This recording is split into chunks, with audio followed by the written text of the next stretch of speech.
বন্যার প্রভাবে সিলেট বিভাগের ৩ জেলায় ২৪,০০০ হেক্টর জমির ঘের, পুকুর ও দিঘি প্লাবিত হয়েছে। এতে প্রায় ৫,৮০০ মেট্রিক টন মাছ নষ্ট হয়েছে। আর্থিক ক্ষতির পরিমাণ দাঁড়িয়েছে ১০৬,৬৭ লাখ টাকা। এমন তথ্য উঠে এসেছে মৎস্য অধিদপ্তরের হিসেবে। একইভাবে ক্ষতির মুখে পড়েছে কৃষি উৎপাদনও। সিলেট সহকর্মী শুভ্রদাস রাজন ও রাজবাড়ীর প্রতিনিধি ইমরান হোসেনের সহায়তায় রঞ্জিবুল মিজানের রিপোর্ট।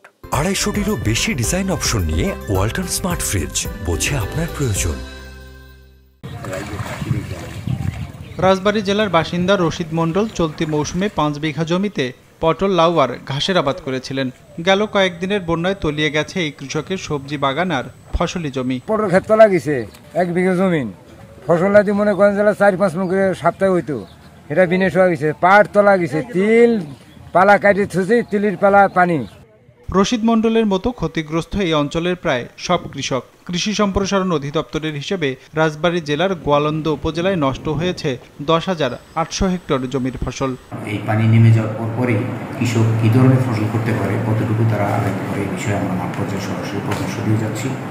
বন্যা ক্ষতিগ্রস্ত আরেক জেলা সিলেট। কৃষি সম্প্রসারণ অধিদপ্তরের হিসাবে চলতি মৌসুমে জেলার ২৮,০০০ হেক্টর জমিতে আউশ, আমন আর সবজির আবাদ হয়েছিল, যার মধ্যে ২২,০০০ হেক্টর জমি তলিয়ে গেছে।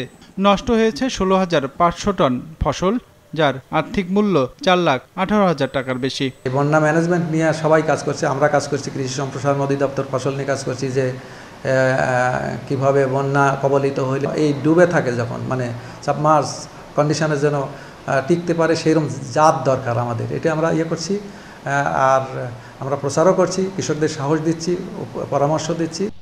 এরই মধ্যে ২ দফা বন্যা হয়েছে দেশে। সরকারি হিসেবে প্রথম পর্যায়ে দেশের ৭ জেলায় ২৩,৬৬১ হেক্টর ফসলি জমি ক্ষতিগ্রস্ত হয়েছে। আর্থিক ক্ষতি হয়েছে ৪৭ লাখ টাকার। দ্বিতীয় ধাপের চলমান বন্যায় দেশের ১৫ জেলায় ৩৯,৫০০ হেক্টর জমির ফসল আক্রান্ত হয়েছে। এই সময় ক্ষতিগ্রস্ত হয়েছে ৪,৩০,০০০ কৃষক।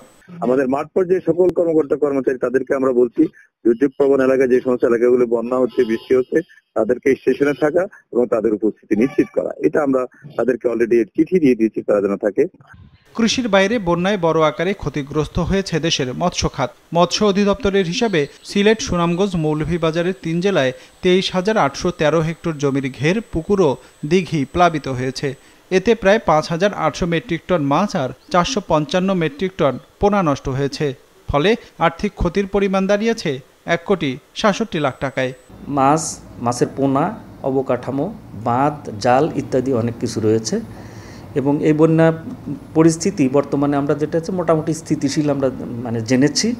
তো ভবিষ্যতে যদি এর পরিমাণ, বন্যার প্রকোপটা বাড়ে, তাহলে হয়তো ক্ষতির পরিমাণ আরও বাড়বে এবং নতুন নতুন এলাকা প্লাবিত হবে। মৎস্য অধিদপ্তরের হিসেবে এই সময়ে ওই ৩ জেলায় জেলেদের ১,০০০ মাছ ধরার জাল নষ্ট হয়েছে, যার আর্থিক মূল্য ১০ লাখ টাকা। রঞ্জিবুল মিজান, বিজনেস রিপোর্ট, মাছরাঙ্গা টেলিভিশন।